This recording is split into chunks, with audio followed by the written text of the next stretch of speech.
2 நாட்கள் தயவு செய்து வெளிய செல்கிறத பெரும்பாலும் தவிர்த்து கொள்ளுங்க. அந்த 2 நாட்கள் அப்படிங்கிறத இப்ப நம்ம பார்த்து தெரிஞ்சுக்க போகிறோம். தமிழ்நாட்டில் கடந்த சில நாட்களாக பனிப்பொழிவினுடைய தீவிரம் மிகவும் அதிகமாயிருக்கு. நீங்க கொடைக்கானல் பக்கம்லாம் நீங்க எடுத்து பார்த்தீங்கன்னா, அங்க பனிப்பொழிவினுடைய தீவிரம் பொறுத்தவரைக்கும் 3 டிகிரி செல்சியஸாக நமக்கு வெப்பநிலையானது பதிவாயிட்டு இருக்கு. 3.7 டிகிரி செல்சியஸாக கொடைக்கானல் போன்ற இடங்கள்ல, அதே மாரி தருமபுரி, கிருஷ்ணகிரி போன்ற மாவட்டத்தில 15 டிகிரி செல்சியஸ் முதல் 16 டிகிரி செல்சியஸாக வெப்பநிலை பொறுத்தவரைக்கும் பதிவாயிட்டிருக்கு. மிக மோசமான ஒரு பனிப்பொழிவு அதிகாலை வேளையில நம்ம பார்க்க முடிகிறது. நெறைய மாவட்டத்தில இயல்பிலிருந்து 1 டிகிரி செல்சியஸ்லேருந்து 3 டிகிரி செல்சியஸ் வரைக்கும் வெப்பநிலை பொறுத்தவரைக்கும் குறைந்து காணப்படுகிறத நம்ம பார்க்கிறோம். இனி அடுத்தடுத்து வரப்போகிற நாட்களிலும் அதிகாலை நேர பனிப்பொழிவு வந்து ரொம்ப தீவிரமா தான் இருக்க போகுது. அதுல எந்த மாற்று கருத்தும் இல்ல. அதனால நமக்கு மழை பதிவாக வாய்ப்பு இருக்கு. இந்த கடுமையான பனிப்பொழிவினுடைய நாட்களிலும் நமக்கு ஒரு கனமழையினுடைய தீவிரம் நம்ம எதிர்பார்க்கிறோம். கடலோர மாவட்டங்கள், உள் மாவட்டங்கள், டெல்டா மற்றும் தென் மாவட்டங்கள்ல பரவலாக நமக்கு மழை பொழிய வாய்ப்பு இருக்கு. எந்த தேதிகள்ல மழை இருக்கும், எந்த மாவட்டத்துல மழை இருக்கும் என்பது குறித்து மிக தெளிவாகவும் விளக்கமாக நம்ம பார்க்கலாம். நீங்க நண்பர்களே மறக்காம ஒரு லைக் பண்ணுங்க. யாரெல்லாம் இன்னும் சப்ஸ்கிரைப் பண்ணாம இருக்கீங்களோ கொஞ்சம் சீக்கிரமா சப்ஸ்கிரைப் பண்ணி சப்போர்ட் பண்ணுங்க. நண்பர்கள், உறவினர்கள் தெரியப்படுத்த ஷேர் பண்ணுங்க. அவங்களும் பார்த்து பயன்பெறட்டும். நம்ம சேனல்ல ஸ்டோர்ன்னு சொல்லி தனியாவே நம்ம ஆப்ஷன் கொடுத்துருக்குறோம். அதுல 50%லேருந்து 90% வரைக்கும் சேல் போயிட்டு இருக்கு. மறக்காம வாங்கி பயன்பெறுங்க. தமிழகத்தில் நாளுக்கு நாள் பனிப்பொழிவினுடைய தீவிரம் பொறுத்தவரைக்கும் அதிகரித்து வரக்கூடிய நிலையில மறுபடியும் கனமழையினுடைய தீவிரமும் நம்ம எதிர்பார்க்கிறோம்.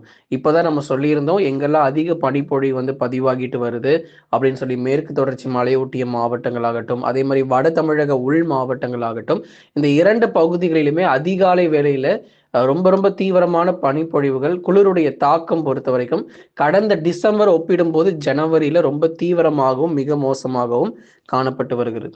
சரி, மழை வாய்ப்புகள் எந்தெந்த தேதிகள்ல நமக்கு இருக்கும் அப்படிங்கிறத முதலாவது உங்களுக்கு நம்ம தெளிவுபடுத்தி ஆகணும். குறிப்பாக ஜனவரி 24, 25 இந்த 2 தேதிகளிலும் பல்வேறு மாவட்டத்துல கனமழை பொறுத்தவரை கண்டிப்பா கொட்டி தீர்க்கும். அதுல எந்த மாற்று கருத்தும் கிடையாது. குடியரசு தினம் வருவதற்கு முன்பதாகவே கடலோர மாவட்டங்கள் ஒரு சில பகுதிகள் தண்ணீரில் மிதக்கும். அதாவது கனமழை பெய்யக்கூடிய இடங்கள்ல நம்ம சொல்ல போகிறோம். எங்கெங்கெல்லாம் வந்து கனமழை பெய்ய போகுது, எங்கெல்லாம் வெறும் மிதமான மழை மட்டும் இருக்கும் அப்படிங்கிறதையும் கண்டிப்பா நம்ம பார்க்கலாம். முதலாவது நம்ம பேச போகிறது வட தமிழக கடலோர மாவட்டத்தை பத்தி தான்.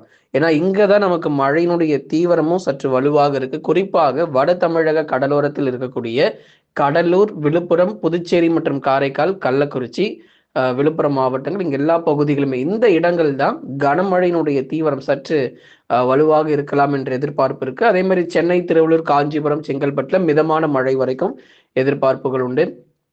கடலோரத்தில் இருக்கிறவங்க, கடல் ஒட்டிய பகுதியில் இருக்கிறவங்க, நீங்க வலுவான மழை பொழிவை எதிர்பார்க்கலாம்.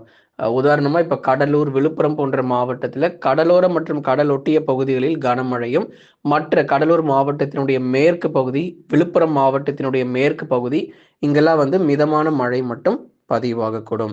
ஆகவே தமிழகத்தில் நாளுக்கு நாள் பனிப்பொழிவும் தீவிரமாகிக் கொண்டிருக்கு. அதே சமயத்துல 2 நாட்கள் கனமழைக்கான எச்சரிக்கை நம்ம கொடுத்திருக்கிறோம். கடலோர மாவட்டத்துல உறுதியாக மழை வரும். வானிலையில் சில அதிரடி மாற்றங்கள் ஏற்படும். இப்ப இருக்கிற மாதிரி பகல்ல வெயிலும் அதிகாலையில பனிப்பொழிவுங்கிற நிலைமை மாறி நல்ல ஒரு வலுவான கனமழை பொறுத்த வரைக்கும் கடலோர மாவட்டத்துல எதிர்பார்க்கிறோம். அப்போ வட தமிழக கடலோர மாவட்டங்களில் பெரும்பாலான பகுதிகளில் மிதமான மழையும், ஒரு சில இடங்களில் கனமழையுமாக அறிவித்த தேதிகள் 24, 25 மட்டும் எதிர்பார்த்தால் போதுமானதாக இருக்கும். குறிப்பாக நம்ம இன்னும் சொல்லணும் அப்படின்னா வட சென்னை பகுதிகள், தென் சென்னை, திருவள்ளூர், காஞ்சிபுரம், செங்கல்பட்டு உள்ளிட்ட மாவட்டங்கள் இங்கெல்லாம் வந்து மிதமான மழை மட்டும் எதிர்பார்க்கப்படுது. லேசான மழை, மிதமான மழையாக எதிர்பார்க்கலாம். எத்தனை சென்டிமீட்டர் மழை பெய்யும் அப்படின்னா 3 சென்டிமீட்டர்ல இருந்து 7 சென்டிமீட்டருக்குள்ள வட தமிழக கடலோர மாவட்டங்கள்ல எதிர்பார்க்கப்படுது. அடுத்ததா டெல்டா மாவட்டங்கள் பொறுத்த வரைக்கும் மயிலாடுதுறை, காரைக்கால், சீர்காழி, தரங்கம்பாடி, நாகப்பட்டினம், நாகூர், வேளாங்கண்ணி, வேதாரண்யம் இந்த கடலோர கடலொட்டிய இடங்கள்ல சற்று வலுவான கனமழையும், மற்ற இடங்கள் தஞ்சாவூர், திருவாரூர், அரியலூர், பெரம்பலூர், திருச்சி, புதுக்கோட்டை உள்ளிட்ட இந்த இதர டெல்டா மாவட்டங்கள்ல லேசான மழை மற்றும் மிதமான மழையாக பதிவாகி ஓய்வு கொடுக்கும். அப்போ சென்னை தொடங்கி புதுக்கோட்டை வரைக்கும் இருக்கக்கூடிய அனைத்து கடலோரங்களிலும் இந்த மிதமான மழையானது உறுதியாகவும், ஒரு சில இடத்துல கனமழை சற்று வலுவாகவும் கண்டிப்பாக பதிவாகும். அப்போ உள் மாவட்டத்துல எங்களுக்கெல்லாம் மழை வாய்ப்பே கிடையாதா? எப்பயுமே நாங்க பனிப்பொழிவுலே தான் இருக்கணுமா? அப்படின்னா, இந்த சுற்று மழை பொழிவுல பகுதியாக மிதமானதிலிருந்து கனமழை உள் மாவட்டங்களிலும் பதிவாகிறதுக்கான வாய்ப்பு இருக்கு. திருவண்ணாமலை மாவட்டம், செஞ்சி, மேல்மலையனூர், ஆரணி, சேத்பட்டு, போலூர், வந்தவாசி இந்த இந்த இடங்கள் எல்லாம் பரவலாக மிதமானதிலிருந்து கனமழையும், ராணிப்பேட்டை, வேலூர் போன்ற மாவட்டங்களிலும் மிதமான மழைக்கான வாய்ப்புகள் 24, 25ல எதிர்பாருங்க. 24ஆம் தேதி பெய்யாத பகுதிகளுக்கு 25ஆம் தேதி கனமழையாக கொட்டி தீர்க்கும். அதனால இந்த 2 நாட்களுமே நிறைய கடலோர மாவட்டங்கள் பொறுத்த வரைக்கும் 2 நாட்களுமே மழை கிடைக்கும். உள் மாவட்டங்களில் ஏதேனும் ஒரு நாட்களுக்குள்ள உங்களுக்கு மழை பொழிவுகள் எதிர்பார்க்கப்படுது. கிருஷ்ணகிரி, தருமபுரி லேசான மழைக்கு வாய்ப்பு. சேலம், நாமக்கல், கரூர், திருப்பூர், ஈரோட்ல மிதமான மழை மட்டும் பகுதியாக வரும் நாட்கள்ல எதிர்பார்க்க முடியும். அப்போ டெல்டா மாவட்டங்களும் உள் மாவட்டங்களிலும் அநேக இடங்களில் மிதமான மழை, சில இடத்துல மட்டும் ஆங்காங்கே கனமழையாக பதிவாகக்கூடும். இது வடகிழக்கு பருவமழை ஏற்கனவே முடிஞ்சு போச்சு. நிறைய பேர் புயல் வருமான்னு இன்னும் கேட்டுக்கிட்டே இருக்கீங்க. புயல்லாம் இப்போதைக்கு வரப்போறது கிடையாது. வடகிழக்கு பருவமழை பொறுத்த வரைக்கும் முடிஞ்சு போச்சு.